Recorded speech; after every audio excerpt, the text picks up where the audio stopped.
Okay. Thank you, everybody, for being here. I want to thank particularly to our friends from the United States, from um, the friends of Mr. Underhill, Erica and Chad. The shirt. Oh, yeah, that's so beautiful. And they're accompanying us here from the Peruvian Tolkien Societies, me. And then from Latin America, from Peru, we have Juan Carlos. Oh, there is also Illich. Illich Hello. or Illich. I don't know how to pronounce your name. Illich. Illich. Illich. Welcome. It's great to have you. He's also from the Peruvian Tolkien Society. Juan Carlos is our friend, but he's not from the society yet. Little Smaug and Javier are from Ecuador, and Franco is coming from Chile. Thank you. Thank you so much. This is our last session, sadly, from the Silmarillion comments and quotes. Last time was supposed to be the last one, but we had a little bit too long of a chat. So we're finishing today with the Akalabeth and the Rings of Power, which I must say was necessary to do separately and personally also for me, because I, parentheses, the Rings of Power, not my favorite series, but I will watch it because it has to do with Tolkien. So I want to love it. I watch it. I root for it. It bores me most of the time, but I continue watching it. And now that I've watched it, and I watched the episodes twice, every single one of them, uh, thanks to them, my brain understands better a Calameth, even though everything is mixed up. But I don't know. That's the way the brain works, right? I can picture at least something Numenor, and now Isildur looks like Isildur in the series, which is a pity from Isildur from Peter Jackson's movies. It's so sad, but now my Isildur in my head is this young Isildur now, and well, it was interesting to reread it for today. My first comment was, as I said before, that after the epic end of the Silmarillion, and such a long story with everything in it, I felt like, Caliban is like another story. It's not so interesting. It's not the same. But of course, it has its own beauty, particularly read apart from the Silmarillion. So that's my first comment. It's really enticing and interesting. I did like it, enjoyed it more when I could picture. I also have mentioned before that I don't do maps because I want to just read and not. But I had to. This time I had to, and I went for the Numenor map, and I was like, "Oh, right. Well, this makes more sense, right?" So that was also helpful. And those are my comments. And then we can move on with the quotes. What are your comments on Akalabeth? It's the best part of the Silmarillion, No. hands down. It's such an amazing part, and I I like it because it gives you a lot of background and kind of a philosophical inquiry in what means mortality in Tolkien's words, and that's wonderful. I mean, there's certainly a tragic undertone to all of this, and as as you go forward and continue to learn, you begin to pick up uh, small things that kind of hint that yeah, this was a bad idea from the very beginning. The whole thing of giving mortals a magical land near paradise. Yeah, bad idea. But it's it's such a compelling story in the fact that it's it's the first time in the Silmarillion in particular where focus is truly on men and on mankind of and what mankind can do to each other. So it's a really interesting part, that actually the most powerful civilization wasn't necessarily an elven realm in Beleriand, but this this human island kingdom, basically, perhaps not as advanced in many technological aspects, but in others is it's such a mind blow, you know.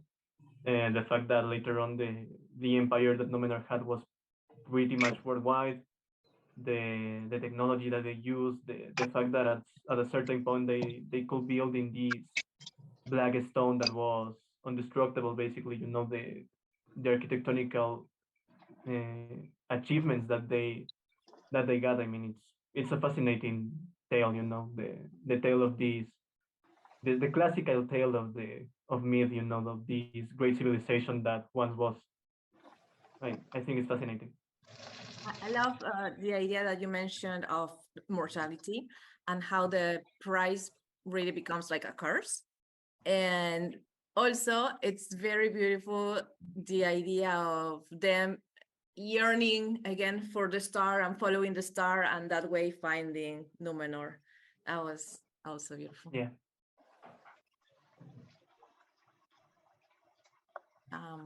More comments?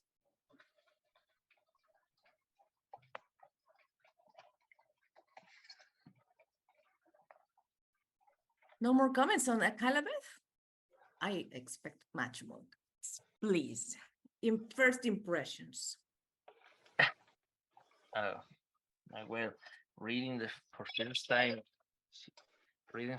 time, the Carabet was okay. The back history was a huge force of nature hitting my face, but a Carabet is a perfect reflex of how we grown up as you human species, and we are so greedy, we fucked up and all gone to the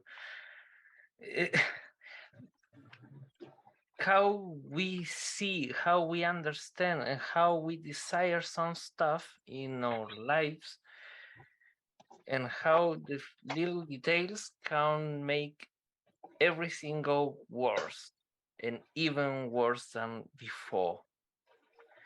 So the experience of saying, oh, I think I see something similar in my political situation in the country, for example.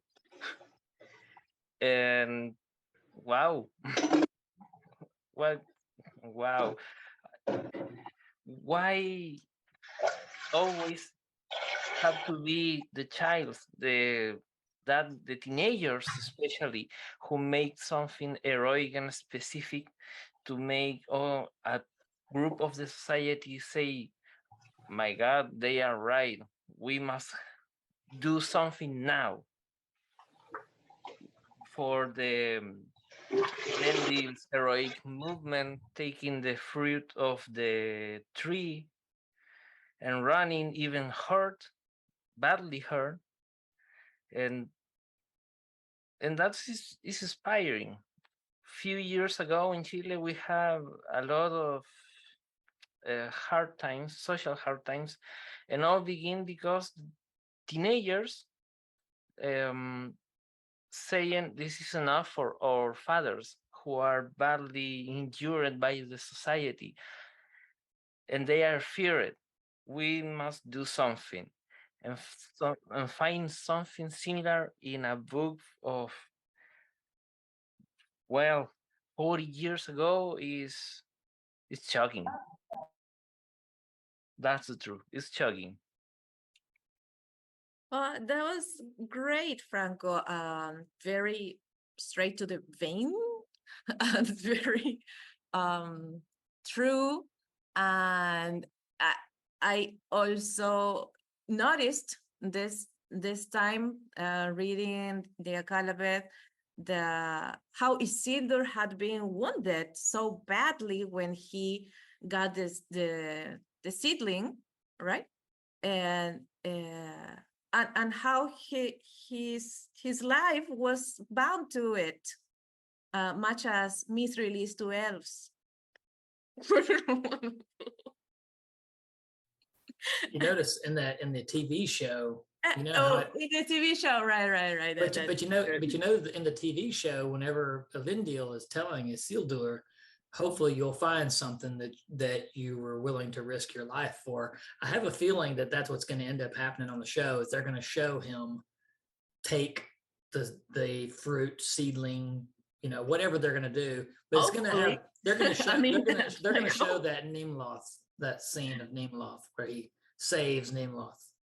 Another thing I was going to say whenever he was talking earlier was, you know how you remember when Gandalf was taking Pippin to Minas Tirith in Lord of the Rings, and remember Gandalf was kind of like riding, and he thought Pippin was asleep, and he was like singing, he was kind of humming songs to himself. Gandalf was just humming songs, and eventually Pippin woke up and he heard Gandalf singing seven stars and 7 ships and 1 white tree.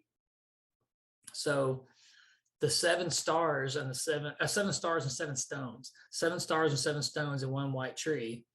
A lot of times you'll hear people wondering what that means. So if you remember from the story here, there were 9 ships that Elendil, Anaion, and Isildur took from there. And on those 9 ships, 7 of those ships had a palantir on it. And the 7 ships that did have a palantir had a star on their sail. So that means that 2 of the ships did not have a star on the sail. So if you think about that, if it's a really good trivia question, because taking note. Basically, when they left there were 9 ships. 7 of those ships would have had a star on the sail, and on those ships, there were the palantiri, then there was the stone of Erech, then the scepter of Anuminas. They had Narsil, because Narsil, where did Narsil come from? It had to come from there. So the show showing it in the corner makes good sense. He's going to grab it. Elendil's going to grab it. Then the Lindelmere, the Ring of Barahir. I have a feeling eventually we're going to see Elendil's from a long time ago. So I believe that we're going to eventually see all these things that tie Elendil and Isildur to Aragorn. I think we're going to start seeing those things pop up in the show. Maybe in season 7. Maybe this is the chapter when we're going to see it. Oh, yeah. Okay.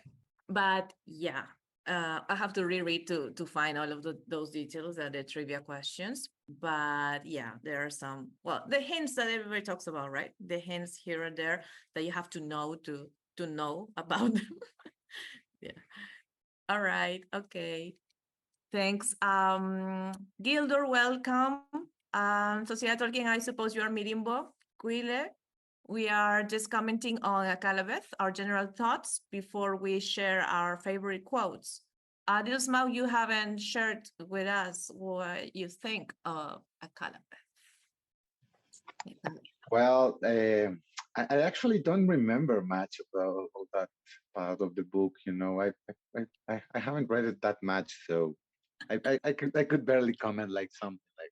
And you didn't do your homework. That's what you're saying. The history of man. Yeah. So I see. Okay, don't worry, be happy. Well, it's a story about Numenor and how, it came to be and it came to pass. I have a little, I have like a little 2-minute, Summary? synopsis of everything that happened there. And it's got all the dates and all that kind of stuff. But the one interesting thing is that all those ships of the Edain that were leaving Beleriand headed towards Numenor, they were following Eärendil. So if you think about it, Eärendil would have flown Vingalot over to that star, flew directly above the land of the star, because Elinna is land of the star. Numenor is shaped like a star. As a matter of fact, if you when you're watching the show and they're showing the intro to it and they show all those weird designs, you can see a little bit of Numenor in the designs, and then it goes into what looks like a tornado after that. But I feel like there are too many cliffs. Too many what? Like cliffs, on the coast. The coasts of Numenor. I don't know. All right then. Well, someone else? Oh, Erica. Well, it is an island. In Numenor, but you have to realize the TV show is not really canon. Okay, yeah. Not exactly. Not really. But what did you say, Gerald? That it has a ton of what? Too many cliffs. Cliffs. Like, That's how it's supposed to be. is that the way it's supposed to be or not? Kind of. At least the In my the northern part is head it canon, was cliffs. my head canon is all beaches. All Yeah, right. no. No. An island is like that. That's my head canon. Thank you. There's the description of the island is in the Unfinished Tales. It's a short read. It's actually really cool. There you have the description of each part, Yeah. Also, I am terrible at geography. We're talking, I do really need the pictures. Yeah, you can do it with a map in your screen and With a the map, book in your with a hands. I may. Okay, then. Illich, do you have a comment from the Akalabeth? Yes. When I read the Akalabeth, it was like a history, resume in 20 pages. So I never remember the name of the kings and all these things. But what was really interesting about that is that how men start to complain about their mortality, right?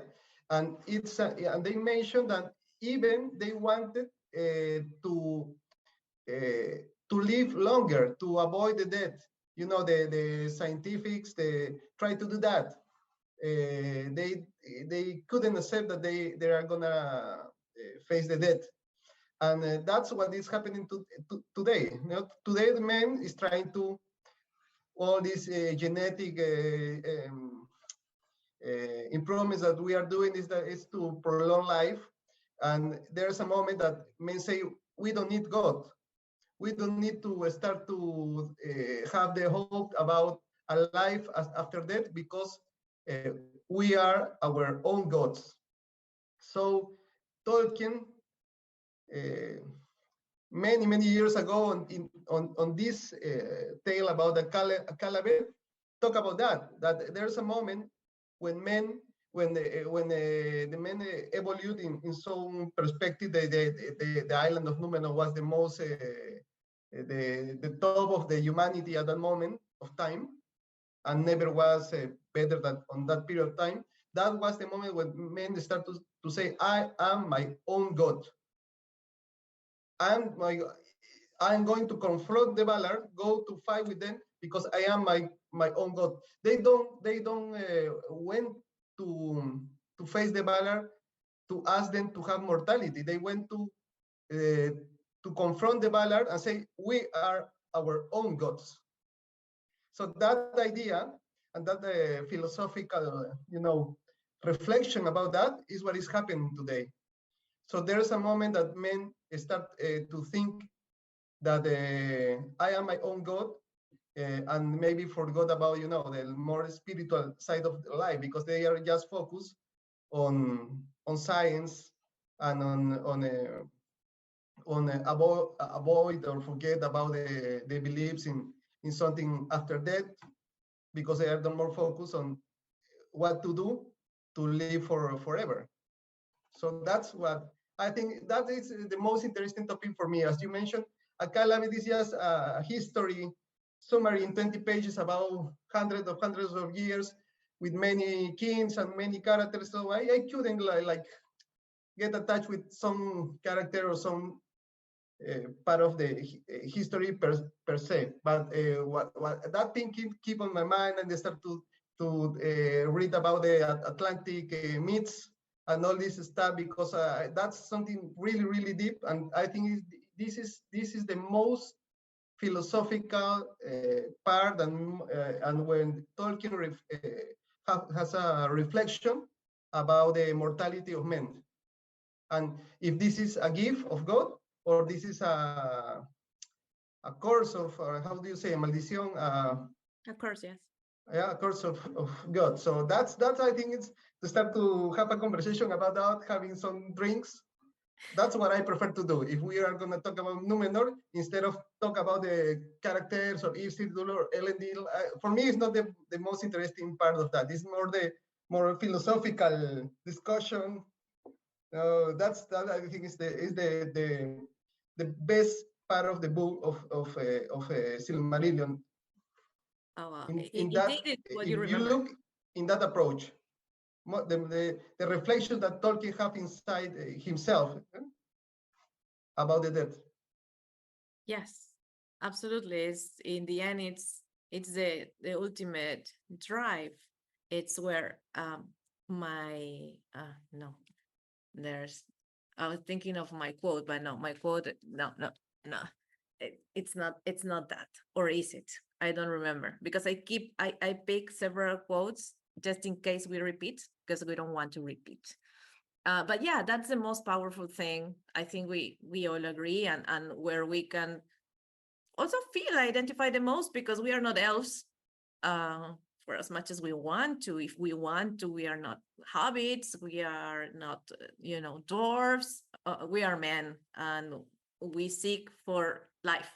That's what we always want, whether we deny it or not. And I also love how beautiful the idea of mortality being a gift, and also the idea of elves not understanding that is a topic I love in general, how the different kinds that Tolkien created don't understand each other, like are marveled one another. And I think that's beautiful too. That's maybe something that we also don't do very often, to marvel at things what others have without envy, just marveling at things and not understanding it, even not trying to understand it sometimes. It's different. I can't understand you, like you won't understand my magic, well, the magic that is not magic for elves, for example. There is a conversation, maybe most of you have read that, the conversation between Finrod and Andred. I don't remember in which book is that conversation, but that's Morgoth awesome. Swing. Yeah. It's the Athrabeth, Finrod, and Handreth in the Morgoth Yes. Swing. Yes. Oh, it's wonderful. It's what you were talking about the other day, Mirimbo and Eric's, right? What you were mentioning, I bet. Yes, we have made how do we say that, dramatized, no, reading, a reading, dramatic reading. dramatizada, no, dramatic or dramatizada, I mean. I don't know. Yeah, let's carry on. Okay, a reading between Lisa Núñez del Prado. You know her, Illich. Lisa Yes. and I, we have done this reading for the Tolkien Reading Day, International Tolkien Reading Day, in 2020. Wow. Yeah. We did that many years ago also. And for the radio, internet radio, La Hora de los Cuentos Perdidos, we did it also with Rita and I, and that was, I think, Yes. three sessions in 3 parts. Yes, yeah, yeah. Yeah. I like to do that with a couple of beers. Yes. The way To that me, is the best Tolkien text ever. With me. Yeah, for me, I agree. I My agree. my favorite text for the whole work of Tolkien. And how about this, Akalabeth, Mirimbo, now that you're talking, now that you're... Yeah. I'm far of the noise. I have my passage. Oh, okay. So we'll start with the quotes. Chang, chang. Get your quotes. Just a question for the pronunciation. Is the exiles is the same word for exilios and exiliados? Because it's kind of weird. Among the exiles, many believed that the summit of the etc. etc. Among the exiles. Yeah. That's the English word. So exiles is exilios and exiliados is the same word. I only know the exiles as a single English word. If you're speaking of like people who have been exiled, they are exiles. Okay. We learn every day. Okay. So I read. Among the exiles, many believed that the summit of the Meneltarma, the pillar of heaven, was not drowned forever, but rose again above the waves, a lonely island lost in the great waters. For it had been a hallowed place, and even in the days of Sauron, none had defiled it. And some there were of the seed of Earendil that afterwards sought for it, because it was said among lore masters that the far-sighted men of old could see from the Meneldarma a glimmer of the deathless land. For even after the ruin, the hearts of the Dunedain were still set westwards, and though they knew indeed that the world was changed, they said, Avalone is vanished from the earth, and the land of Aman is taken away, and in the world of this present darkness they cannot be found. Yet once they were, and therefore they still are, in true being and in the whole shape of the world as at first was devised. For the Dunedain held that even mortal men, if so blessed, might look upon other times than those of their bodies' lives, and they longed ever to escape from the shadows of their exile and to see in some fashion the light that dies not. For the sorrow of the thought of death had pursued them over the deeps of the sea.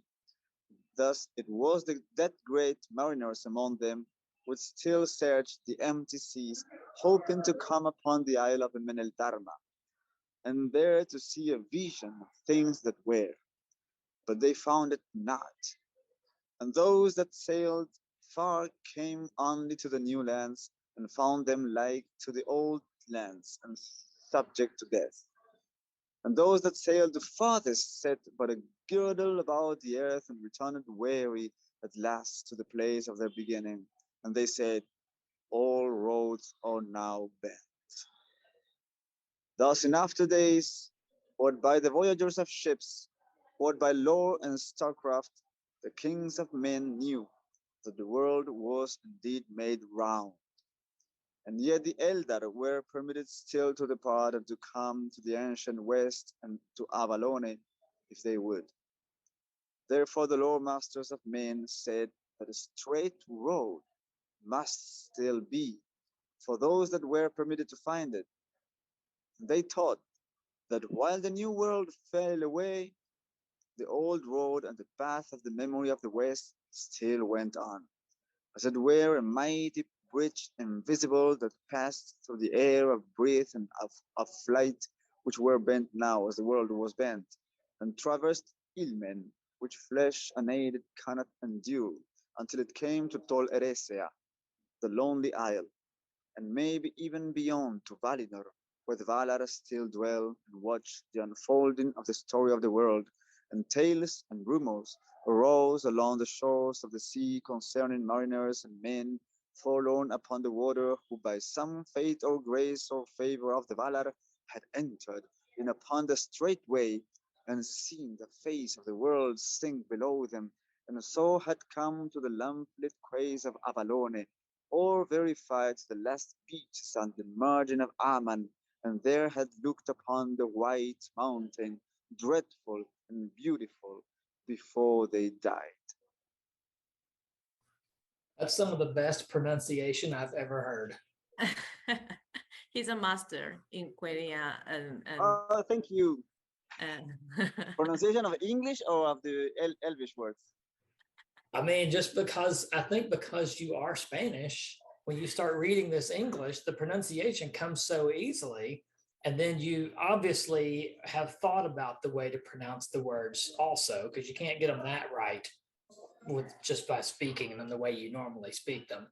But there is one weird word that has nothing to do with Tolkien that you did say incorrectly, but so does everyone else. which is You would be one? surprised. You would be surprised how many people say this wrong. So you see where it says lamp lit, and then that word Quays. yeah. That is a weird word. Nobody says it right. Nobody does. Which one? Which one? That one right there. Quays. Quays. Uh-huh. That is pronounced keys. What? Yes. What? That's why the Florida Keys are called the Florida Keys, because they look like those keys. A key is just like a small dog. And so okay. yeah. So it's a Okay, weird okay. it's a weird spelling. So now whenever you hear someone else say key and you like read it and you say that says quay, it looks like quay. And I learned that the hard way because I was saying it wrong for a long time. And someone told me that's the source of the Florida Keys, because that's pronounced key. It's just that America changed the word to KEY instead of QUAY, but it's pronounced key. And I still hear people say quay even when they know that you're supposed to pronounce it key. So it's not really that big a deal. But if you're ever watching someone read and they say key right there, it'll make more sense now. You're like, why'd they say key? Yeah, absolutely. Keys. Wow. Well, we learn something every day. Yeah, Indeed. that was weird whenever I learned that I learned it a while back. And I learned two things today. Panchovio, it was a And quote. exercise. It's a little shorter, just for next time. So that Okay. another Sorry. thing, that's not like a word that you should think that you got wrong, because nobody gets that right. It's not like you got that wrong and nobody else does. That has nothing to do with being a Spanish speaker. No, English people get it wrong every single time they say it. Well, that is cool then. Javier, what's your quote? Okay, mine is it's okay. I try to find where a place. Okay, so context. This is Yes. Okay. a conversation that takes place in the court of the king in Armenelos. Is the king Taratanamir, I think it is, or Tarkiriatan? Yeah, Tarkiriatan. Yeah. So it's basically at the point where the shadow is falling upon Numenor. So All right. the Valar send messengers from Eresea, I guess. Eresea, I guess they send the messengers from. But okay, they are elves, So the Numenorians are questioning them, because they can't go to the Undying Lands, so they are questioning this. Why can we go? So it's indeed interesting what the elves say, because they say this. That he has talking about Earendil, because the king's question why Earendil is immortal and they don't. So the elves say this. You know that he has a fate apart and was adjust to the firstborn who died not. Yet this is also his doom, that he can never return again to the mortal lands. Whereas you and your people are not of the firstborn, but as mortal men as Ilúvatar made you. Yet it seems that you will desire now to have the good of both kindreds, to sail to Valinor when you will, and to return and to return when you please to your homes. That cannot be. Nor can the Valar take away the gifts of Ilúvatar. The Eldar, you say, are unpunished, and even those who rebelled do not die. Yet that is not Yet that is to them neither reward nor punishment, but the fulfillment of their being. They cannot escape, and are bound to this world, never to leave it as long as it lasts. For it is life, because its life is theirs. Okay, they never live to it as long as it lasts. Okay, for its life is theirs, and you are punished from the rebellion of men, you say, in which you had a small part, and so is that you die. But that was not first appointed for a punishment in this version apparently. Thus you escape and leave the world, and are no bound to it, in hope or in weariness.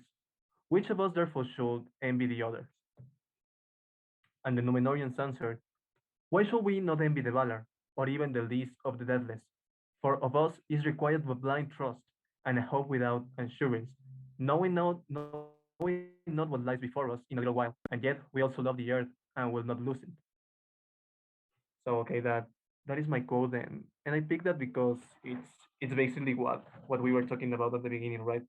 These these conflicts, the conflict that both the Valar and the elves had, and is they really don't get what mortality is about. They really can get in the mindset of men, and the elves are basically given a decentish explanation of why men are mortal and why they can go to Valinor. Yet again, this explanation is preached on the basis that it's what you have, deal with it. So it's not that profound of an explanation when you think about it. And at the end of the day, I think I kind of get the questioning of the men of Numenor, because what what use can be the words of an immortal about mortality? And I think this is the core issue that these guys have. I mean, yeah, the Valar live next door pretty much, and they are sending these messages to say, okay, guys, well, here's the thing. Yeah, but you don't get us. And as far as we know, we don't really have at least at this point, because the envy of for the elves is growing. They kind of like thinking we also don't really have that much trust in you, and yet what the Valar are asking of us is blind trust. Yeah, that's kind of hard to do when you don't have a kind of clear explanation of, and it's also the fear of death, the fear of the unknown, because till the very end they don't really know what happens to their souls. So I think it's kind of a valid questioning in a certain way. Yet it comes from a pretty bad place, which is envy and hatred later on. So it's kind of a deep philosophical inquiry between the difference that both races have. Absolutely. One of my highlights, obviously, and Panchovios too, but I mean the short one of the short parts of what he read. You're in the middle of a concert. Okay. What concert? What concert are we looking at What here? is he talking about? I hope you're not performing. Yeah, he just took a break. He got out of his chair from off stage. He's the singer. He's the singer, and The lead singer. yeah, he's the singer, and they're doing the guitar solo. So he went off stage. Okay, all right. Well, there are elections, but for the city hall municipal elections on Sunday, and today is like the last day they can do their, I don't know what you call them. Well, the gatherings, and they do concerts all over the city, and there's a lot of noise around. Okay, all right. Any other quotes? Erica, Chad, Franco, Little Smoke, did you do your homework? Gildor, Rose, welcome. Oh, sorry, Rose, I didn't welcome you before. Thank you for coming. Thumbs up. All right. Oh, thank you. Thank you, Mirimbo. We're going to start in October with the stories, Tolkien stories, not from Middle Earth. The Farmer and Robert Andom and all of those. Yeah. All right. So if y'all don't have one, if y'all don't want to read this, I have a really good, my favorite phrase from the Akalabeth I can read to y'all.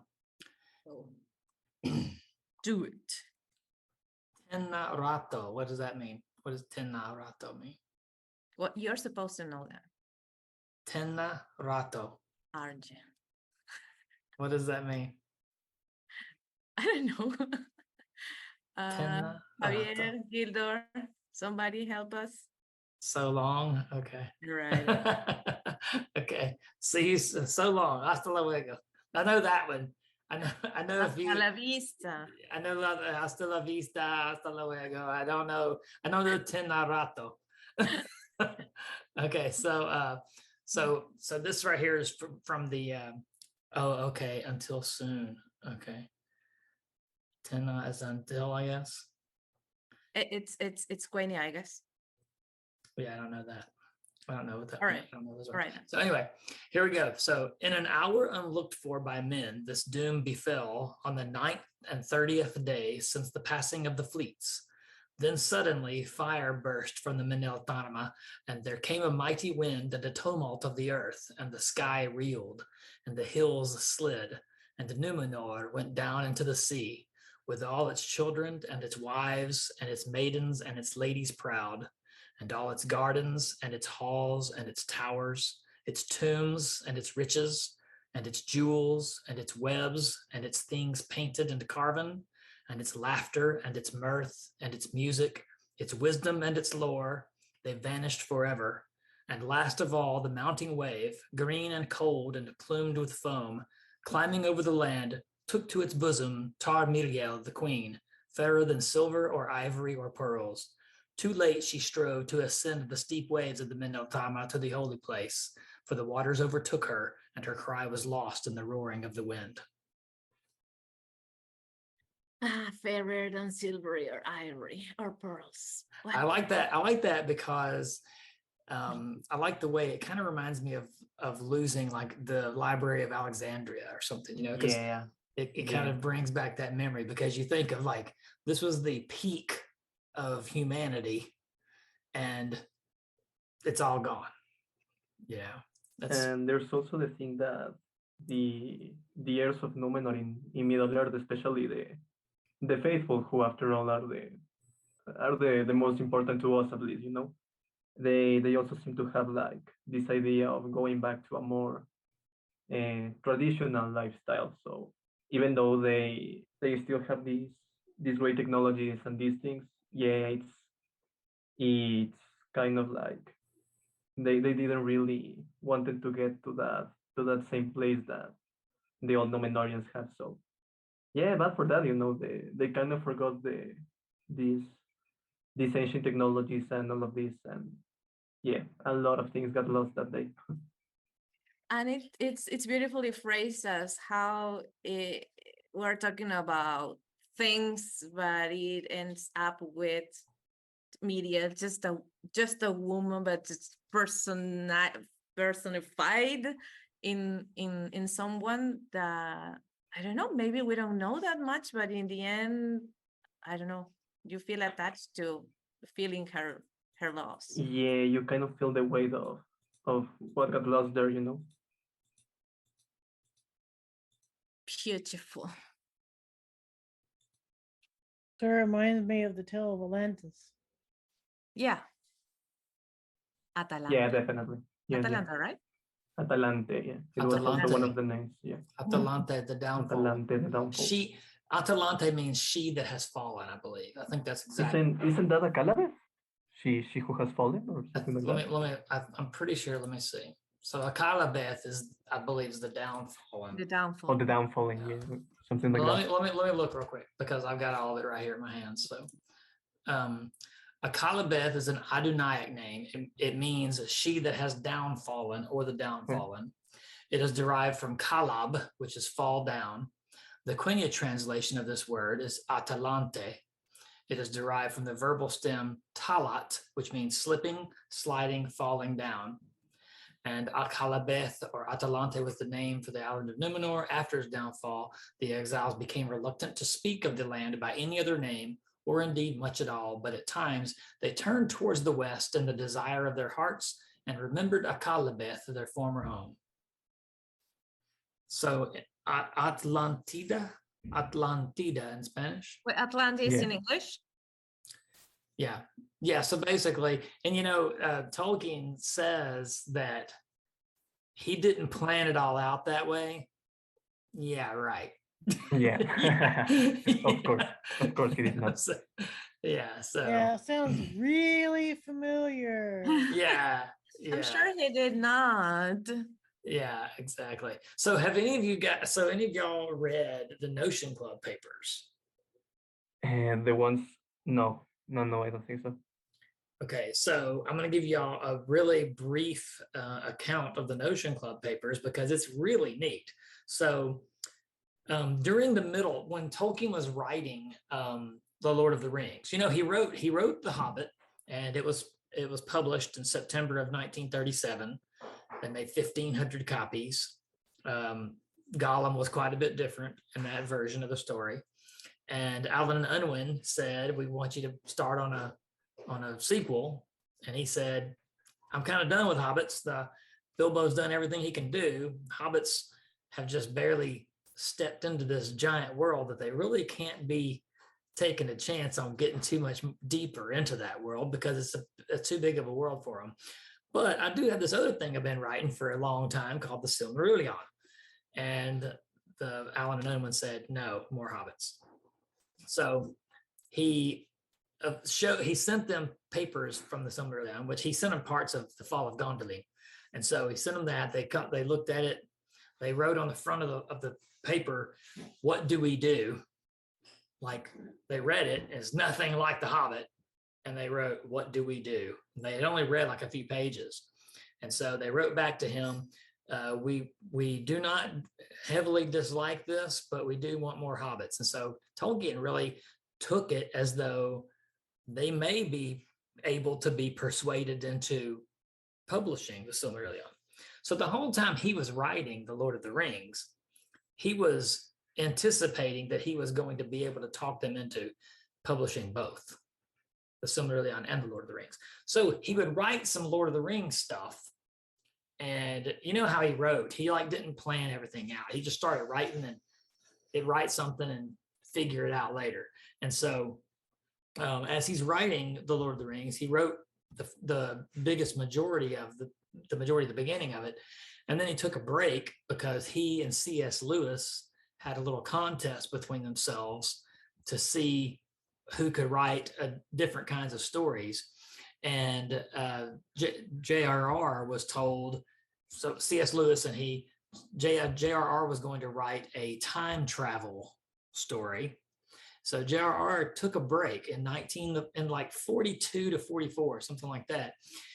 He's going to write a time travel story. And he had just come up with the idea of Numenor while writing The Lord of the Rings. And so this is in 1944, mind you, 42, 44, something like that.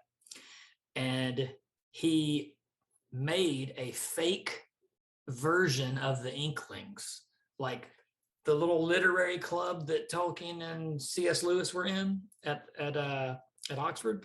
He made a little fake version of themselves. And in this story that he made, it was basically saying there's all these professors working at Oxford in 1987. So back then it was 40 years into the future when he was writing it. So in 1987, these guys had a bunch of meetings about literary stuff they were reading. And while they were reading it, one of the guys who was in this club, this Inklings type club, the club was called the Notion Club, by the way. So they were having these meetings, and one of the guys during the meeting, so the whole thing looks like you're reading minutes from a meeting, like you're reading the notes from a meeting. And so as they're doing it, like the guy who takes the notes, the scribe of the meeting, the guy who takes all the notes during the meeting, he starts saying that this one guy, like the main dude from the meeting, is starting to act weird. And they eventually question him and say, "What's the matter with you? Why do you act like this?" And he said that he said, "I'm starting to have these weird dreams. And I don't believe that these dreams are fake. I believe that they're real and I don't understand them." And as it keeps on going, as the story continues to go on, it shows dates and everything. And eventually the main character, his name is Alwyn Loudham, he tells them that in these dreams, I'm speaking another language, and it's not like it's a made up language. I think it's a real language. And I believe that I knew how to speak it in a former life. And so they continue to go on. Eventually, he starts having these dreams so often that he's not sleeping, and he kind of nods off in the meetings and stuff like that. And eventually, one day he freaks out in the middle of one of the meetings, and he runs to the windows and just screams. He screams because he thinks he sees a wave washing over them. And he screams out that the eagles of Mindway are coming to attack him. And they ask what's wrong. He's like, the wave's coming. And he starts speaking in this other language. Well, in the meeting, in the club, these guys are all language experts. So a bunch of them write down all the stuff that he's saying, and they're trying to pick it out to see what it is that he's saying. And eventually they start realizing that he was speaking Quenya. And the whole story is that Alwyn Loudham is supposed to be a reincarnated Numenorian, probably Elendil himself. And the whole story, he wrote all this in the 40s, in between the time that I believe he had finished The Two Towers and he hadn't finished Return of the King yet. And so he wrote that story, taking a break. And the story happened in 1987. Tolkien died in 73. And so he had this, and in the story, this big typhoon comes and it wipes out England and kills a bunch of people. And then, like I said, Tolkien died in 87. And in 87, a typhoon really did hit and kill a bunch of people 14 years after he died. Okay, that's weird. I don't know which parts are true and which parts are the story. So only the very last. So I was explaining when he was writing it, but Tolkien died. Tolkien wrote this story in the 40s, and then he died in 73. He died September 2nd, 73. But then in the story, there was this typhoon that killed a bunch of people in 87. And then for real, there was a typhoon that killed a bunch of people in England in 87. Jeez. Well then. It's a cool story. It is. It was a little long, I have to say, but it's cool. It's cool. So it's the second half of Home 9. So if you have Histories of Middle-earth, History of Middle-earth Volume 9, the first half of History of Middle-earth Volume 9 is the last bit of the making of the Return of the King. And the second half of the History of Middle-earth Volume 9 is all Notion Club papers. Yeah, I think I read some. I mean, because I was doing something, I just had to pass over, and I was like, "What is this about somebody?" Yeah, it's like a time machine that has nothing to do with anything. All right, then. I will share my quote that has nothing to do with anything either. Again, with a Calabeth, if no one else has one. So I of course, everything I chose, you guys read. I have a one more that I like because of a particular word I saw.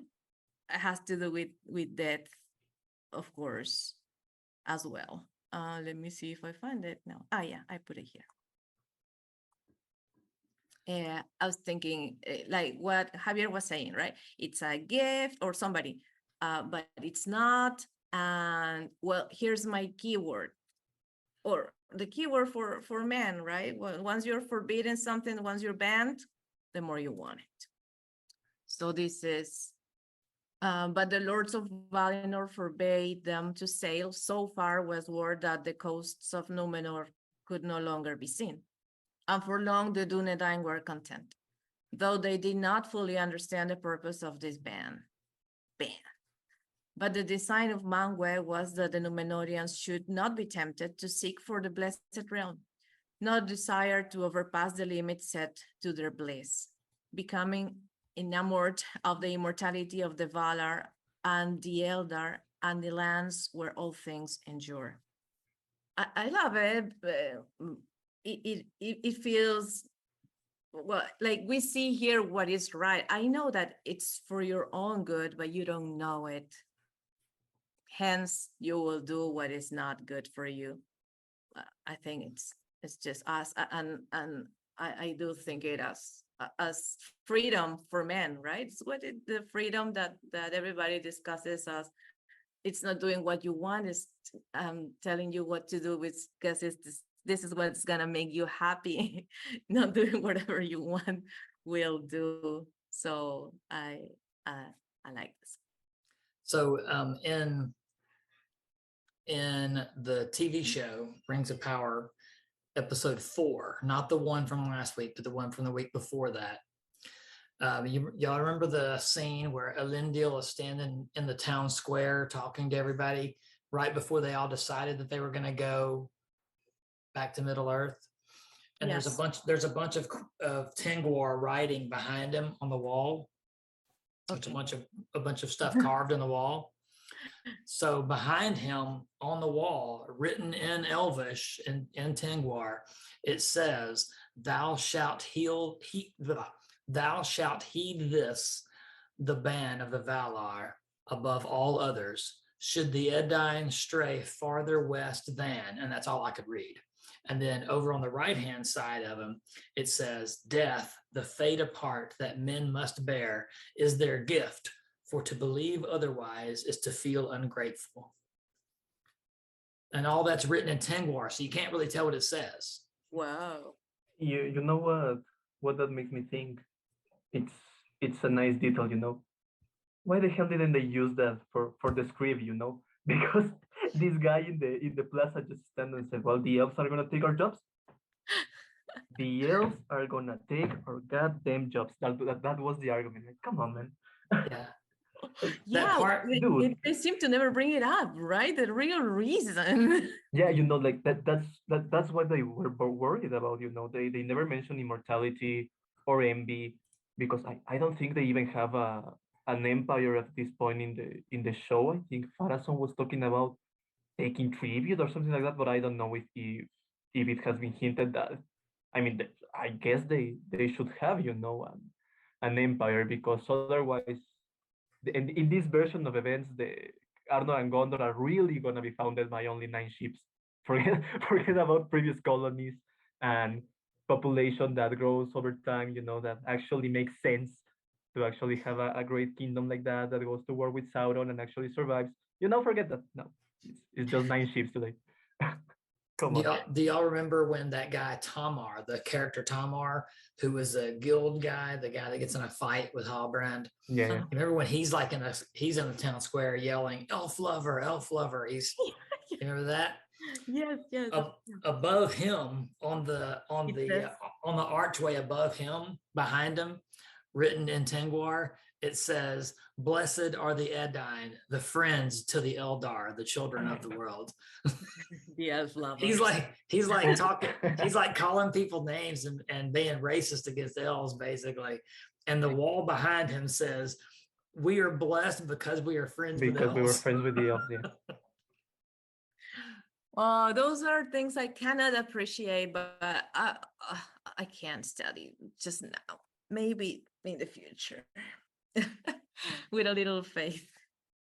All right, then. So is there anything else to say about Caliban? It's 10:11, and we have the Rings of Power, and the Kahoot I prepared for tonight is Oh, short. man. Shorter. I'm telling you, it's short. we can do it. So maybe we can do 30 minutes of the Rings of Power. The Rings of Power. I like it. Although it feels you know, I need the principal story there, but it's interesting. I can follow. Yeah, and this immortality thing goes on and on and on and on.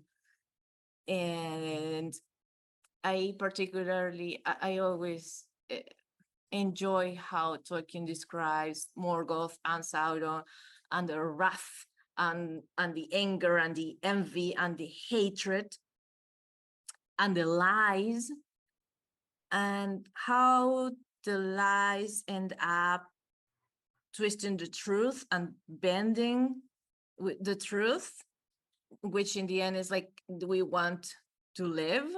And he tells them that they're not going to die, and they actually don't. I mean, they do, but they don't. So in the end, he like did what he said, but in a terrible and sad way for those who followed him, which is beautiful. That's my comment on the Rings of Power. I should challenge you particularly. Well, Mirimbo is not here, but I'll challenge you to say something in 2 minutes.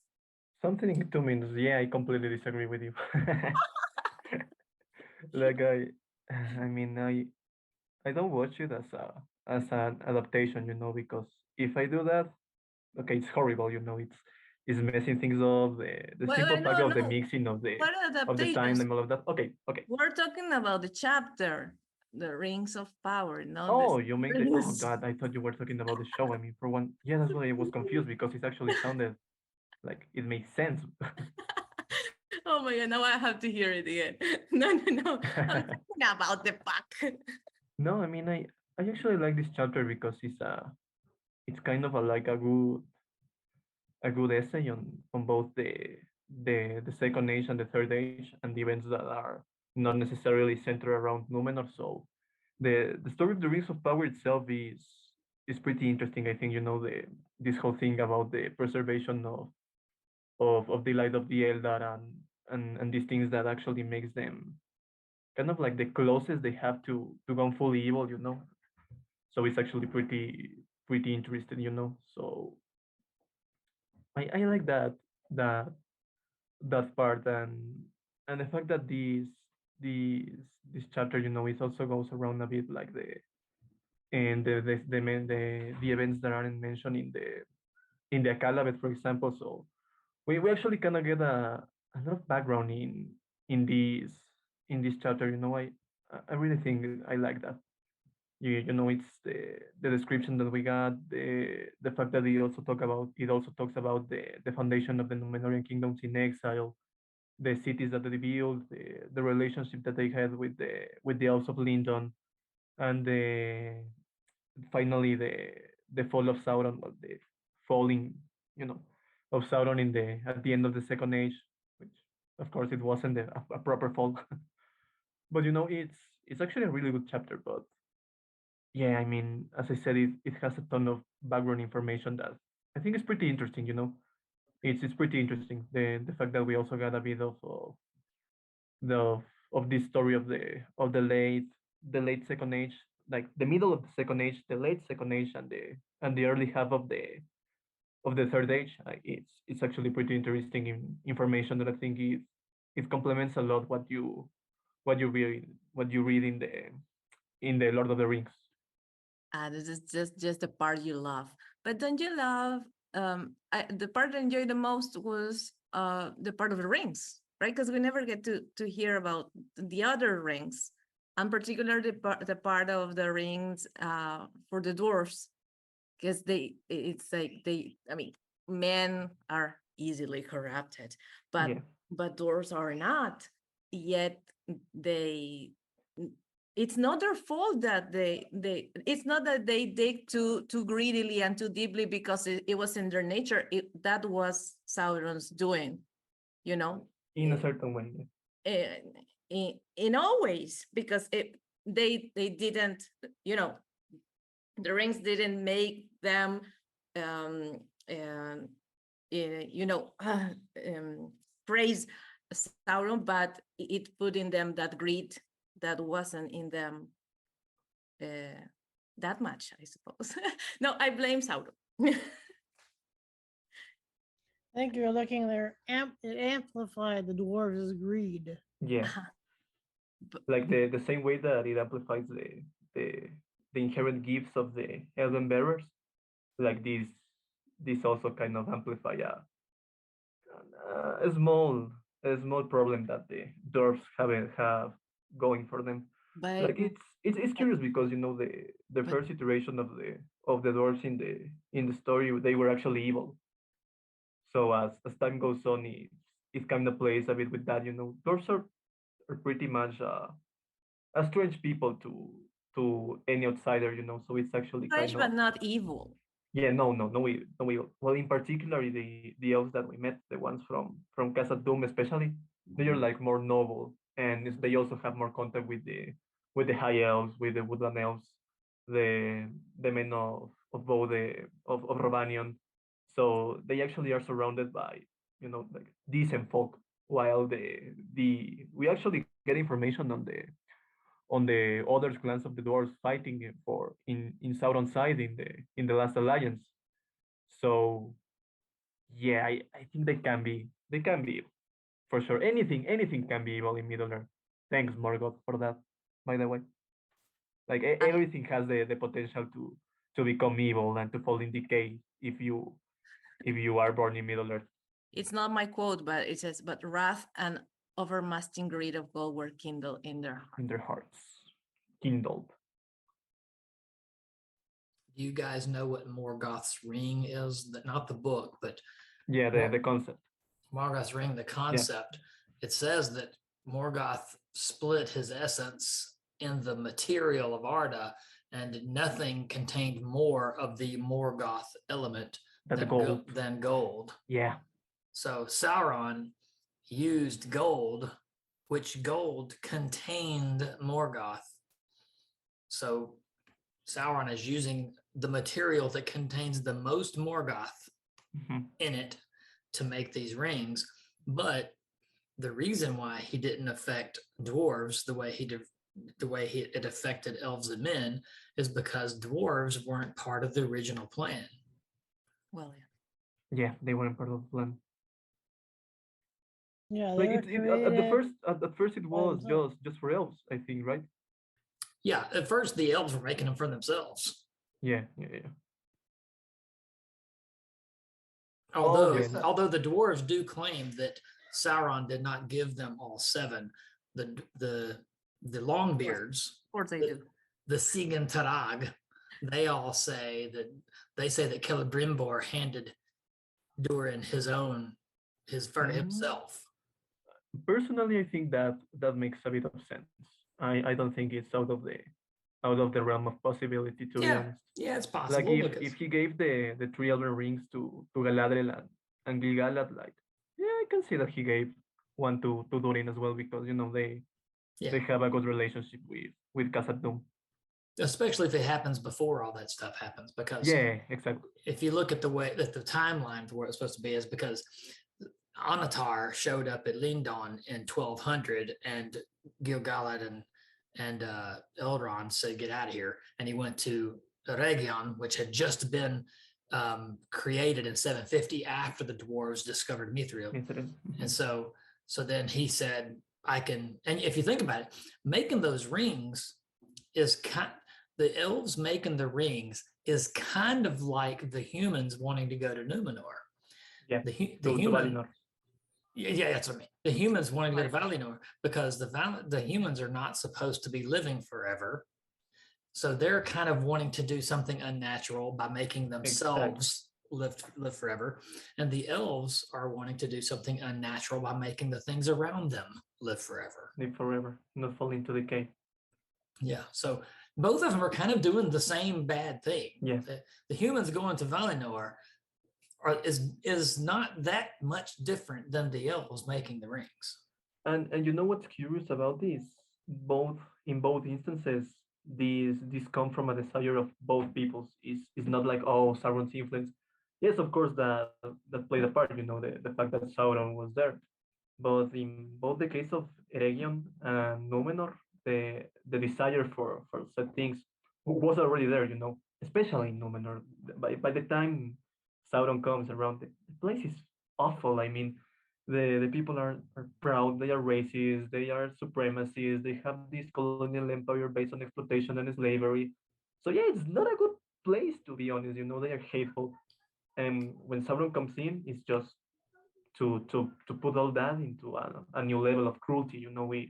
We heard of the Numenorians like hunting people in Middle Earth and sacrificing the faithful. Like yeah, that's bad.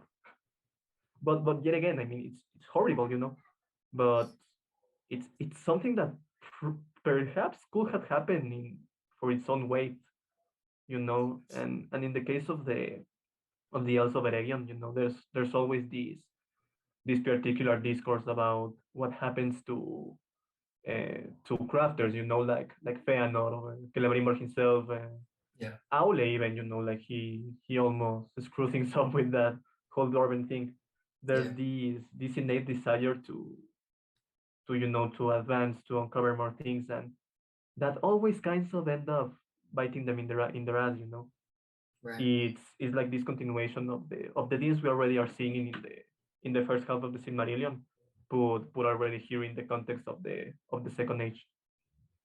One thing that I do like from the whole creation of the rings is when they were all practicing and they're getting better at making the rings, and from 1200 to 1500, who knows how many they made practice rings of, but in 1500 is when the main 16 were made, the 9 and the 7, the ones that we later call the 9 and 7. Then in 1590 is when whenever they finished them, Sauron left, and then in 50 or Anatar left, and then Celebrimbor made Nina Naryavilia alone, and then they realized that he made the one stuff. But what's neat about it is the lesser essays in the craft, is what Gandalf says in the Council of Elrond and in Fellowship Book 2, Chapter 2, when he says that there were many lesser essays in the craft, and Saruman had talked about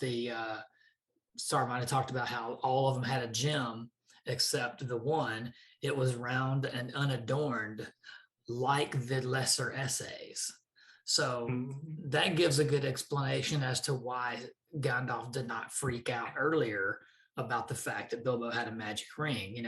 Because if you didn't know any better, you could probably, if you thought about it, you could think, well, why didn't they do anything about this magic ring that he had? What else could it be? Well, who knows how many practice rings there were, and they were probably spread all over when Sauron attacked Eregion and killed everybody. Who knows what happened to all those practice rings that may or may not have been magic at all. Some of them. Yeah, exactly. Like who says that it didn't make him visible as well? Like it has that property. Because like for Gandalf is like, oh, okay, it's a ring. Yeah, what if like when they were getting better at it, they made some rings that all they do is turn you invisible? Like what a waste. Who knows? Yeah, then Gandalf's like, oh well, Bilbo found one of those old rings. He's like, okay.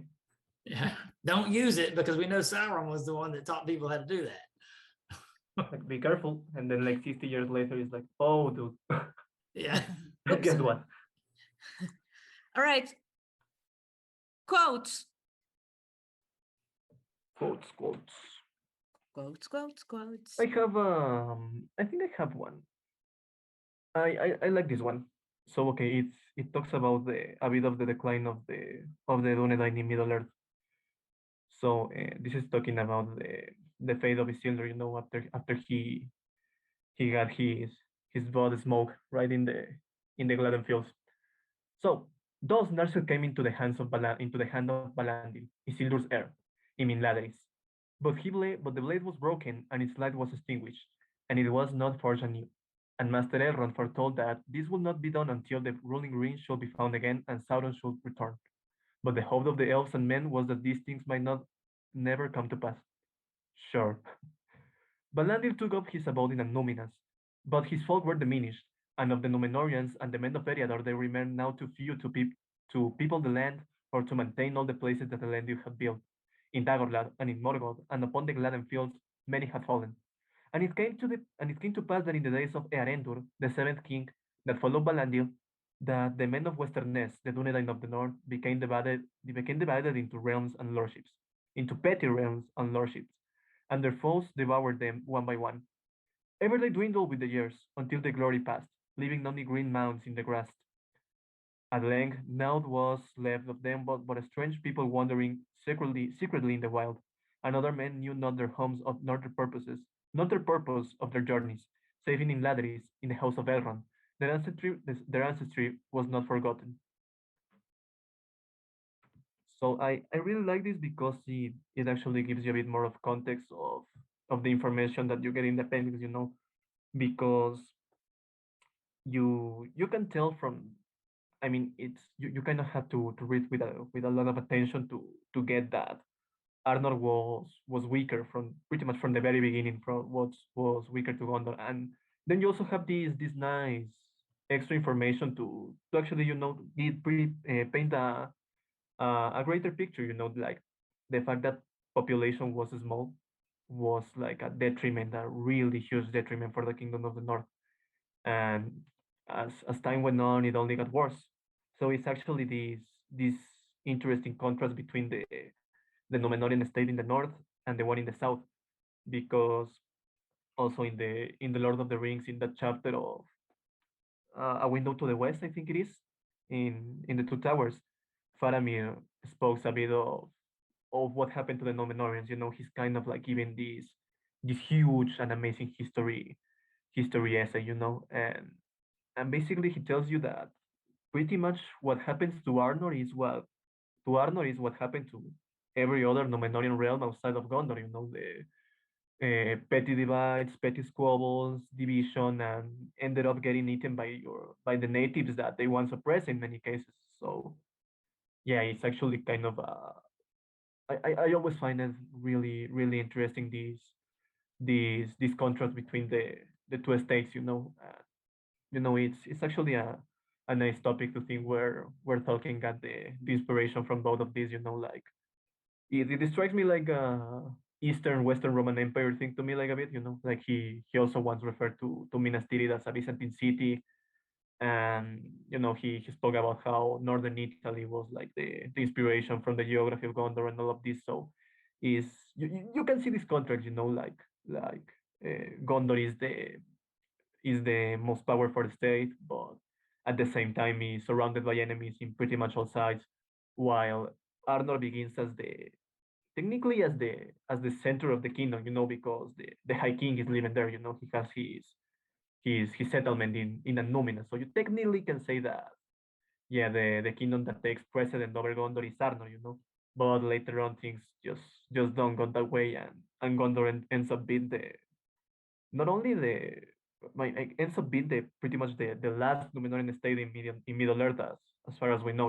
Like recognizably Númenórean. Even though the people are not as tall as they once were, or they aren't as wise or as strong, or they have lost a lot of things in this as year has had go on. But it's recognizably Númenórean. Like you could see men with the features that the Númenóreans of old had.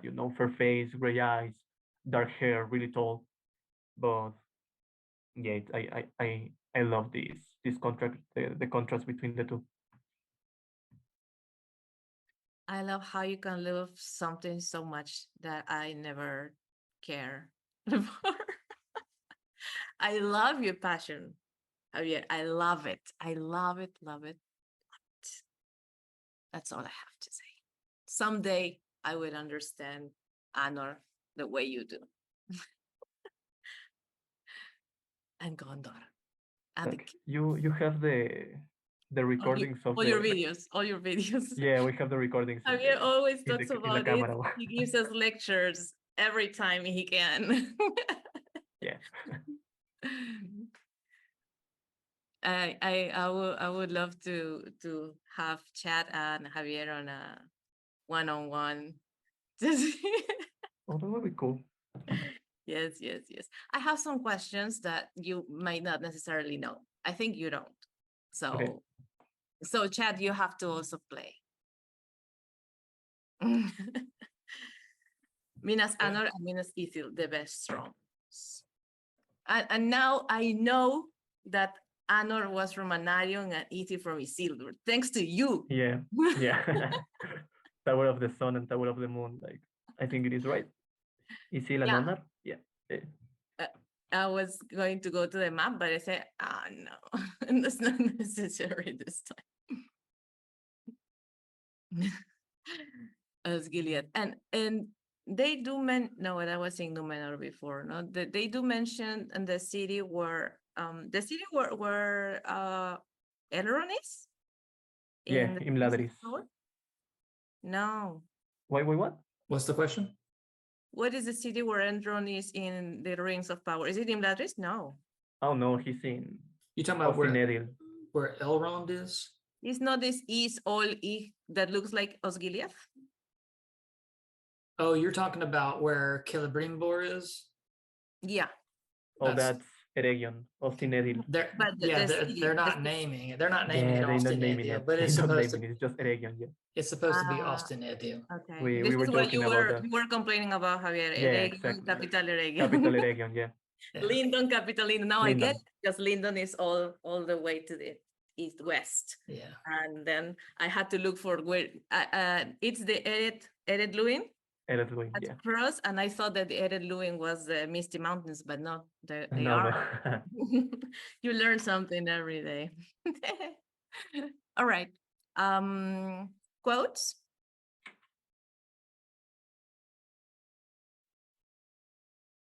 Quotes. All right. See, the Silmarillion comments and quotes. I'll go with mine. My favorite.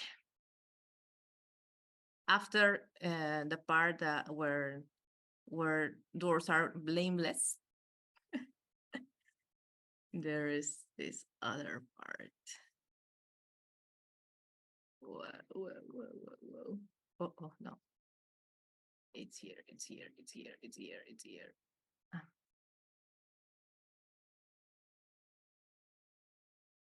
Okay. Looks like a couple of people are leaving. Bye. Thank you.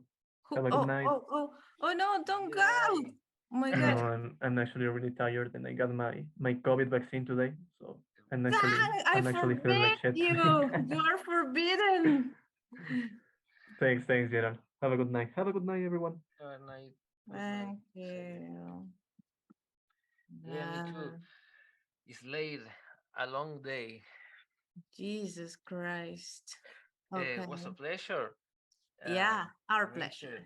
Thank you, We- Franco. Hope to have you next time. I hope that so. Good night, everyone. Okay, bye-bye. Good night. Oh, I guess it was Franco and Javier saying bye. Okay. 6 people. Jesus Christ. Before everybody left, I'm going to read, and the rest will leave. Men proved easier to ensnare. Those who used the 9 rings became mighty in their day, kings, sorcerers, and warriors of old. They obtained glory and great wealth. Yet it turned to their undoing. They had, as it seemed, an end in life. Yet life became unendurable to them. They could walk, if they would, unseen by all eyes in this world beneath the sun, and they could see things in words invisible to mortal man. But too often they beheld only the phantoms and delusions of Sauron. So they got what they wanted, unfortunately. And sadly. Ding, ding, ding. And now you're all muted.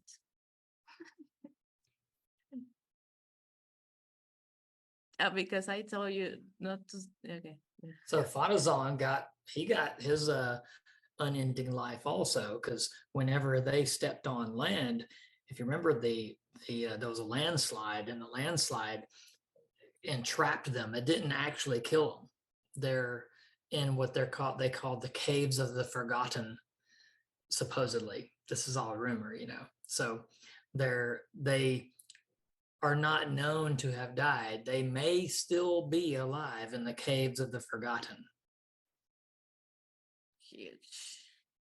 I also like the part where Sauron, is defeated when Numenor falls and he loses a lot of his power, but not all. Because, like Morgoth, he's there. He's still there. Yeah, he was pleasantly surprised at the outcome of his corruption because he was not expecting it to go as well as it did. Yeah, I mean, well, we already talked about it, but the Numenor part, that how it was such a terrible thing for Ben to try and go to Valinor. Like, how dare them, right? It wasn't just a thing. It was a big thing. Well, then, I feel like everybody's gonna leave, so don't leave. The ones who are here, are you still here, and are you gonna play or read? Say yes. I'll do whatever. Thank you, chat. You're my new best friend. Okay, let's play. Fortunately, I have to log. I need to get up No. early in the morning, so No, Erica. Thank you I very have much, but you were here first, so yes. thank you, and I hope to see you next time. Yep, But I shall be here. we're gonna switch. Hope to see you there. Yep. Thank you. Okay, so let's play, and let's see if maybe somebody else wants to come play. I'm here.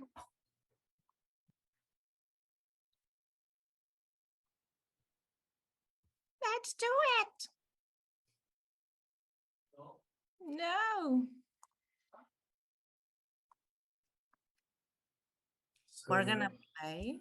Okay, so we click that and we click this link and make a name or something. Yeah, you put your nickname. Okay. Let's see if anyone wants to.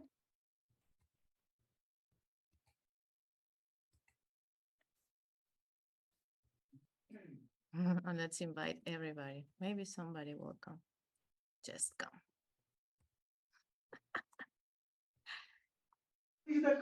I can. You said I can, right? Affirmative. You want me to post the link to public places and see if anybody else wants to join? Sure. Okay, let me do that. Okay. Let's see if I can. Rose, are you here with us?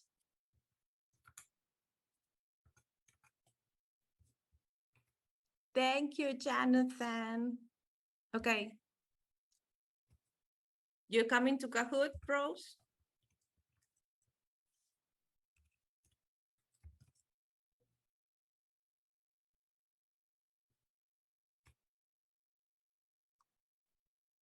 I mean, yeah, sure. We got all night. I'm already seeing some spoilers here.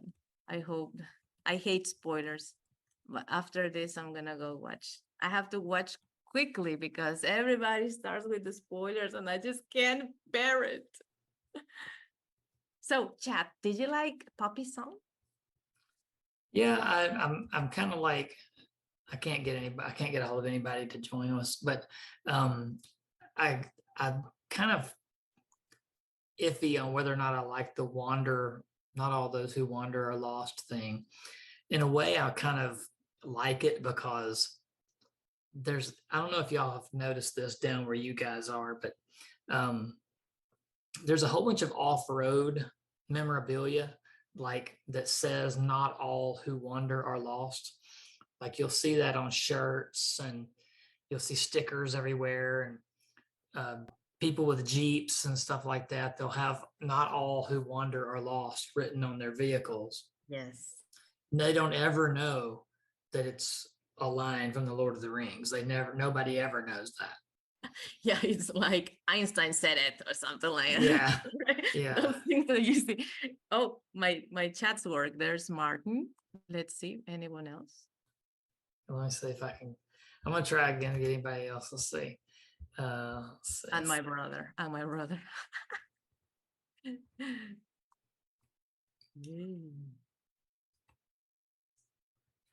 Short. No, it is. Okay, Tolkien quiz. let's do it. Okay. See if anybody sees that at all. So what I did last time, well, the thing is that last time was going to be the last one and people were going to come late. You saw that a bunch of people came last time because they were coming from the other meeting, but in the end they came early. So that became even longer because I did a Kahoot at the beginning with some vocabulary and a Kahoot at the end with the normal questions I asked.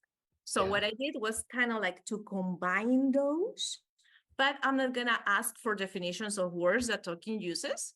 I'm going to ask for how many times the Tolkien use those words in the Silmarillion. So that's something that you shouldn't know by heart. Wow. Okay.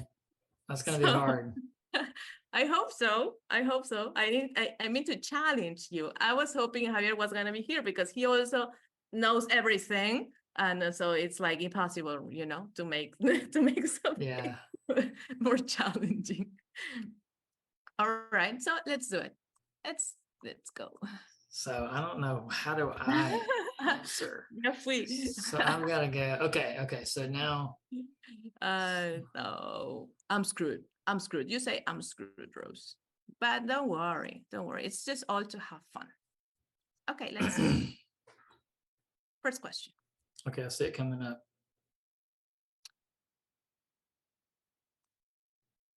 First question is, so some easy questions, some tougher. The history of Numenor belongs to the first, second, third age, or the age of the ships. I already answered it. Oh, come on. I think I misclicked. You misclicked. Yeah. That is a good one too. And also I discovered that they have all these new stickers from no, you no, only had No. only. What did you do? I think I clicked on the green one. No, I but think I don't because have any green answers. I only have two answers well, that two people aren't here. I think Martin. I think my question didn't charge, like didn't load. Yeah, maybe that's Yeah. well, this was just like to warm up because this is not really even a question. Come on. Even Okay. people who only watch Rings of Power know this, I think. Okay. All right, then. Question 2. Okay. The word uttermost means greatest or most extreme. How many times is it used in the Silmarillion? 41, 1, 14, none. Uttermost need. That's a tricky question. In the uttermost need, they asked the Valar for help. This is the example. So how many times? What say you? 14. Let's see. You counted them? No, oh yeah, right. I wanted to show you where I got it from. And this is from Lord of the Ring Project. And this guy has amazing things, but like the page is out of date. So for example, I put my favorite word, wrath, here. You put the word and it tells you how many times it's in the Silmarillion, in the Hobbit, and the Fellowship, the Two Towers, and the Return of the King. Wrath in the Silmarillion 53 times, of course. So I got it from here. I think. Okay. Oh, the next question. It's not one ring of power. Narnia, Nenia, Vidia, or Narnia. Oh no, that's not a question. It was a spoiler alert. No, spoilers. Sorry, that was not a question. This is the question. True or false? Above all arts, the Dunedain nourished shipbuilding and seacraft, and they became mariners. Just like that. So this I'm trying to see if you know only about the Rings of Power or if you actually read. You see. Beautiful ships, by the way. It's true. Of course it's true.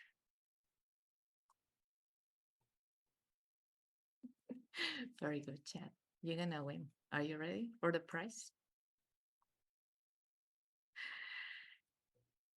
I read this word in one of my quotes. Ensnare means to trap, to make you unable to escape from someone or something who wants to control you. How many times is it in the Silmarillion? The same, none, twice, 7, 11.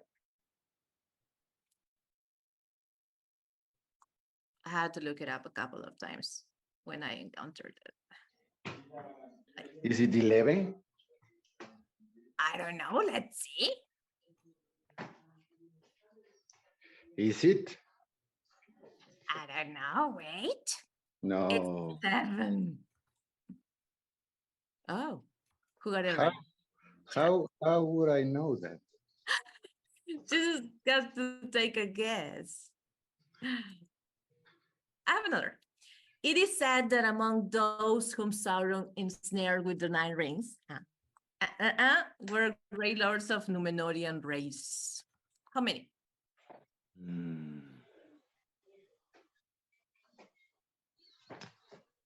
I did know that one. You did. You're Yeah. supposed to. This is one of the easy ones. Yes. All right, good. 6. True or false? Akalabeth is a name for Númenor before its downfall. This is a question I also made last time. If you were here, you know. You asked, yes. Well, it's false. Yes. Akalabeth is after the downfall because, well, we talked about it, right? Akalabeth is the downfall or something like that. Yes, indeed. But nothing moves. Come on, move. True or false? Deeds is a synonym of acts. The word is used 72 times in the Silmarillion. True or false? What? The word deeds. Why? What? This is the word that Who Tolkien got loved. it right? Who got deeds. it right? The deeds. Who got it One right? got it right. Chad. No, I didn't. No, you didn't. I figured it wasn't 72. It was. 8. The councils of Sauron were most gladly received in Lindon. True or false? This is something I learned, so I had to share it. Plus, I just kind of said the answer to this a few minutes ago. So it was in Eregion, Lindon. They said, no, we don't believe you, Anatar. Sauron the Deceiver. So, yes, exactly. Question 9. Hearken means to listen to somebody or something. How many times can you find the word hearken in the Silmarillion? What say you? 5, 10, 15, 20? 5.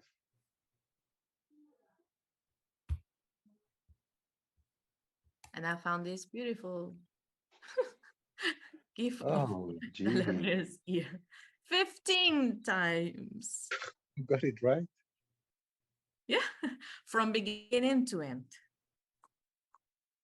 Love it too. Oh, Rose wants to take your place, chat. No, she's not gonna make it. You're gonna be the winner. Question 10. The best character from the Silmarillion is Feanor, Eru, Erendil, or Morgoth. Obviously Feanor, but they are all right. What?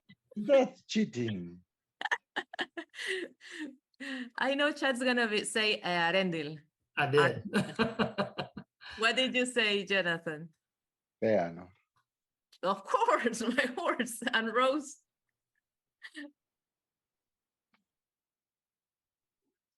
Okay, I don't know. I mean, if it were Then for she said Rose. Feanor. She said Feanor as well, of course. Okay. Of course. wouldn't be Very good. Team Silmarils. Feanor. Team Feanor. Therefore, there wouldn't be a Silmarillion. Ah, yeah, indeed. All right, last question. It is not, oh, that was the last question. It's not one ring of power. Nenia, Nadia, Narnia, Ophelia. I have fun with this one. I had to look it up to see if I spelled Narnia correctly. Maybe it was a joke among them. Right? So, the good news is that you're all on the podium. Smaug, Yes. Chiquito, your third Chiquito. place. Rose, very good. With second place. And who will be the winner? I don't know, John. It's congrats. Then we have Martin and we had someone else coming, but okay, they never came. Oh, yeah. So Evil Dr. Cannon got in there. That's Matt Cannon. That's Evil Dr. He's from Corey Olson's podcasts. Oh, it's a friend of yours. We can play Yeah. again. Yeah. I have more. I have more. Yeah. Let's do another one. Yeah. Okay, You got another one? Okay. I'm going to tell them to stay put. There's another one coming up. Yes. Let's do it. I'm going to stop sharing so you don't see the questions. Okay. So let me get them back on there. So you're going to send us the other Kahoot deal, Okay. right? You got to send us the other one, right? Yes. Okay. Let me tell them there's another one coming up. Yeah, I will. Let's do it with the first one, okay? The Okay, first. hang on. Let's see. Here comes another short quiz. Okay, so I see that Katie and Matt saw that. So let's see. You got the other link? Yeah, I do.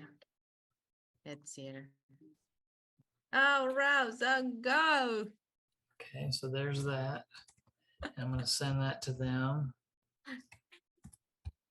Okay. So now I think I can go ahead and do it up here. So I can use two screens. Okay. That way I'm not swapping back and forth.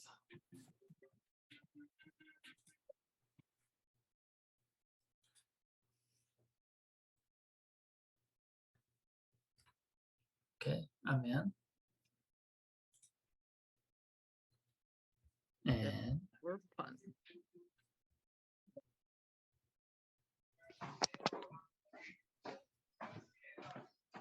Is it time to the rings of power? No, we have 6 minutes. What? I do Six believe minutes. it's the chapter on. Let's I- play I- Kahoot. Let's watch the series. No, we can't do both at We the can same time. do both. We can do both. It's cheating. No. Yes, we can. We cannot. Yes. With Christ, everything is possible. Oh, that is true. True. It is true. Amen, brother. It is true. So let's watch the series while we play Kahoot.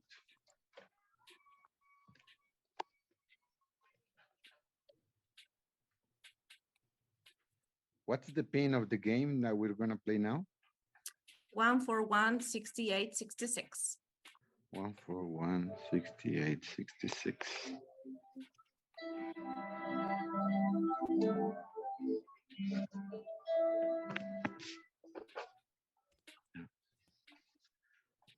I gotta find another name. Little Smaugy.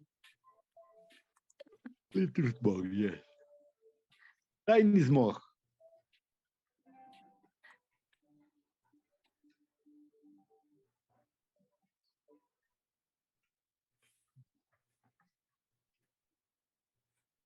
$68, $66, right?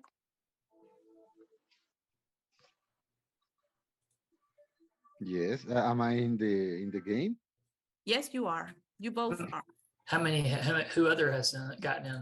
Oof, we have so many people that I can't count them. Is it just us? Yes. Because I see 2 people saw it on Facebook. Who is BTS? The Prancing Pony? PTS. I don't know. The Let's- Peruvian Talking Society. It's Mirimbokuile. Meeting here. It's Mirimbo who was here before. He had to leave because he's at a concert. Oh, But he okay. can play Kahoot while he's in the Yeah. concert. He can play Kahoot. He Totally actually can. he sent me a video. He told me you can show them the video. You see? Okay. We can It's- play Kahoot.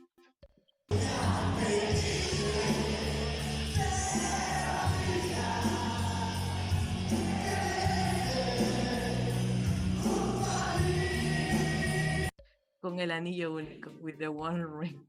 Yeah.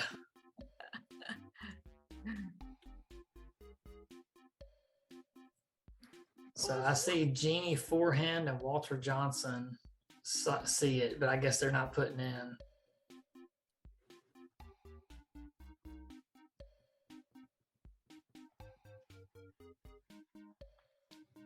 Oh, little smoke. Where's he going? No, am I? Where are you? You left. No. Don't leave us. There you are. I guess they're not going to join.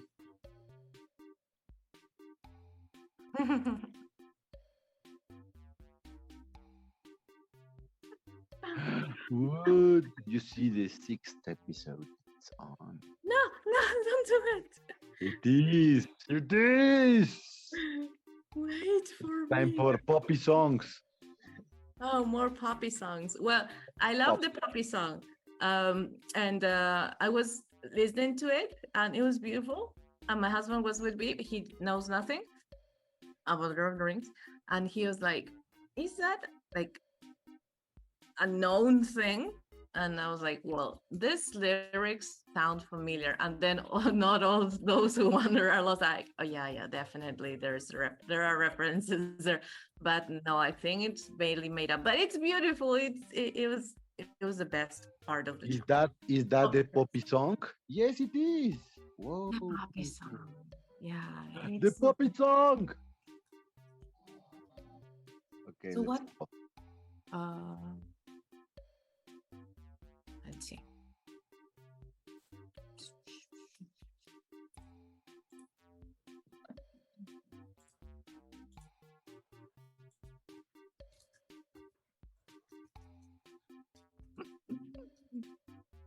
Don't do it.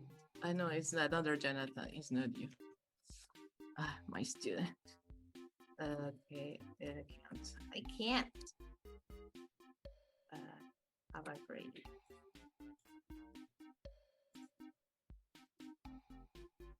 What do they say? They coming? No, they're not coming. Okay, let's do it. They're watching the series. Yeah, we're gonna too. Yes. But the good news is that you're gonna be on the podium, and I have fun doing this. Okay, Excellent. you ready? There may or may not be mistakes. Okay, so you're correct. Okay. First question: what are we reading? El Silmarillion, the Silmarillion, the Silmarillion, or El Silmarillion? Uh-oh. I don't know what language you did this in. Well, obviously this is English, so you have to do it correctly. Okay. Okay. Very good. Double L, the Silmarillion. That's the right answer. Okay. So I didn't know who was gonna come, so I had to take it, The first easy. chapter. The first chapter of the Quenta Silmarillion is Ainuilin. I know Lindale. No. The first chapter of the Quenta Silmarillion is not Ainulindale. Because the Quenta Silmarillion starts with whatever it starts, but the first 2 parts, Ainulindale and the other that I never remember. Vala The Quenta. Vala Quenta are separate Yeah. from the Quenta Silmarillion. The first chapter of the Quenta Silmarillion is called Of the Beginning of Days. Oh, true it is. Tricky. Ainulindali means the music of Eru, the origin of the music of the Ainur, the music of the Ainur, the origin of the Ainur. What? What? What? What? It means wonderful. Very good. The music of the Ainur. Question 4. Valacuenta means account of the Valar. It includes the enemies. It doesn't include the Maiar. It is from Eru's perspective. It is from the man's perspective. Huh? How my question? Do you like it?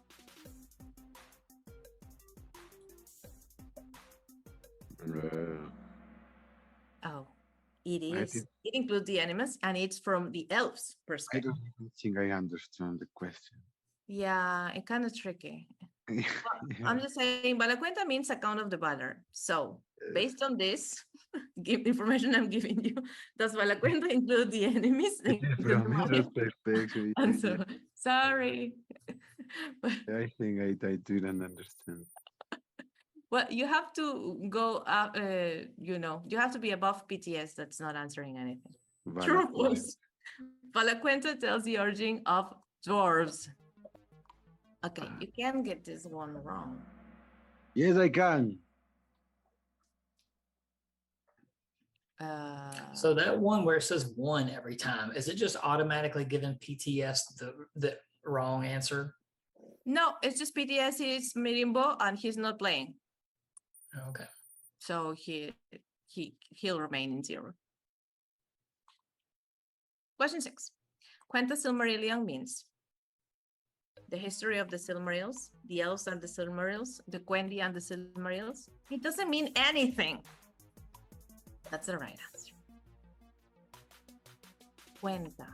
Cuenta is like cuenta in Spanish. You know, cuenta. Count. Tell me. Well, cuenta in Spanish is different than count. Come on, little smile, you can do it. You're doing Quenta like CUE, right? Yeah. Eru is the only character that has only one name. It's kind of tricky there. Is it? Yeah, because he has more than one name. Of course. He does. Everybody does. Who has one name in Tolkien's world? Please. Yeah. I think that was a trick. Tolkien, I was amazed when I started reading at all the names. Eru means the one, and Ilúvatar means father of all. Thank you. I didn't know that, you see. Eru Ilúvatar is the one father of all. Eru is not the Ainur, the maker, Ilúvatar, the one. Oh, you're just spoiling this question. You just spoiled the question. But okay, we were in the same. Yeah. He's not the Ainur, but he's the one, Ilúvatar, the maker. I was gonna choose the one. It's not the one. He is the one. Eru, actually, like Erebor is the lonely mountain. Erebor. Yeah. Oh. Wow. True or false? Mangue is with Barda. Of course, I don't remember this anymore, but I had fun pairing them. Who is Mangue with? Is he with Varda? Yes, apparently yes. Mangue and Varda. Apparently yes. Apparently yes, because it says true. Yes. The stars, Varda, the stars. Varda is Elbereth. It might be true. Elbereth Gilthoniel. Gilthoniel. Yeah. Okay, there you have it. Mirimbo is listening to his concert and answering the question. Ulmo is with Yavanna, with Uinen, alone, and Maya. Good question, isn't it? And I put Uinen because it's my name. Mm-hmm. What's the correct answer? He's alone. He's alone. Yeah. So does somebody put with Uinen and somebody put a Maya there? Is that what that means? There you got 111. We have a so someone put Maya and someone put Uinen, right? Yes. Okay. That's right. What did you Yeah. put, Jonathan? Maya. Maya. No, Yeah. he's a Bala. For a moment, I forgot he's a Bala. Ose is a Maya Yeah. with Uine. Yes, totally. Oh, I know so much. 11. The spouse of Aule is Niena, I Yavanna, really- Este, or Varda. I really hope it's Yama. Ooh. It is. Oh, I didn't remember this. Definitely. Absolutely not. But I have to say that for the chat, have you ever played with the Tolkien mailing competition? With the Tolkien what? From the Tolkien mailing competition from Hungary. Mail in? They make a yearly mail competition in Huh. English. Hmm. It's fun. You have to play it because I Yeah, never found anybody to play because it's individual, but in the end you get together. And sometimes I try to make meetings to talk about the questions and the answers after you had Okay. submitted everything. And yeah, like nobody entered because it's Okay. challenging. Okay, All right. yeah, you have to tell me about that when it happens. Okay, I'll tell you. So, true or false? The Feanturi are Mandos and Lorien. True or false? True or false? I have no idea. No, neither I do. I don't It's know. also Nienna. Feanturi, Mandos, Lorien, and Nienna. Who are they? They're the Valar who mind spirits. Mandos minds the spirits of the dead. Lorien minds the spirits of the living. Oh, wow. I did not know that. Me neither. Yeah, because Fea means spirit. Oh, Feanor. And Or is fire? Yeah, Anor is fire. Feanor. So Fea, Anor, they just drop Yeah. one of the A's, and Yeah. it's Fea, Anor, spirit of fire. How do I love him? Excellent. 13. Orome's horse is, I love him. Tauron, Aldaron, Nahar, Balaroma. What? Donnarumma. I do not know this. You should know this one Why should I know this? because he's a famous horse, Nahar, Orome's horse. And he is mentioned in the Lord of the Rings and everything. Like, reference, I understand. My God, Yeah. thank you. When Theoden is charging the Pelennor fields, he says We that read it. it was like Orome on Nahar. Oh yes, right. You see, you know it. It's in there. It's in there. I do not have that kind of memory actually. All right. 14. It was a Vala. Ose, Sauron, Melkor, Gorthaur.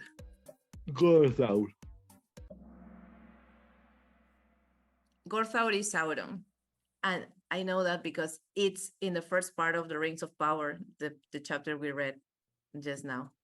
Sauron home the elves, or somebody called Gorthaur, which I don't know what it means. Gorthaur was dreadful ruler, I believe. Let me look it up. Gorthaur. Let's see here. Terrible dread. Terrible dread. Terrible dread. And you're not gonna get the last one right. Yeah, if you get the last one right, yeah, well, I don't know. 15. We have one more. Tulkas. Espoused Nessa. Her horse. I love Tulkas. Oh, it's Who true. got it? Who got it right? Meeting, I suppose Chad did. Tulkas and Nessa. And wasn't it when he was with her that he got distracted and Morgoth came? Yeah, because they were doing the things that newlyweds do. Yeah, they were espousing each other. Yeah. That's it. Tulka slept being weary and content. And Melkor came through the doors of night and destroyed the lamps. Terrible. Okay. Oh, that wasn't it. Melkor created the Valaraukar, Balrogs, Utumno, Valinor.